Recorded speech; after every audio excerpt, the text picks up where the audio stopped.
بلوچستان کے علاقہ احمد وال مل سے ہمارے نمائندہ سیف ناز سمانانی کی رپورٹ کے مطابق پہلا آل باغک مل گورنمنٹ بوائز ہائی اسکول حاجی محمد خان مل اوپن فٹ بال ٹورنامنٹ کے سلسلے میں دوسرا سیمی فائنل میچ شہید خالد جان وحید جان کلب احمد وال اور ینگ شہزاد کلب نوکجو کے مابین کھیلا گیا۔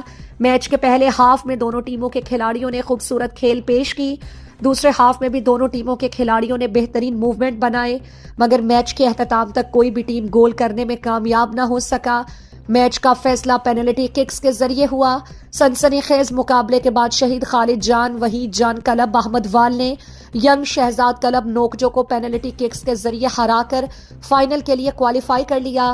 میچ میں مین ریفری نعیم ظاہری، اسسٹنٹ ریفریز قدوس پنجگوری، جاوید ظاہری، فورتھ ناصر حسنی، میچ کمشنر عاصم ظاہری، جبکہ کمنٹری کے فرائض نصرت شاہین نے سر انجام دیے۔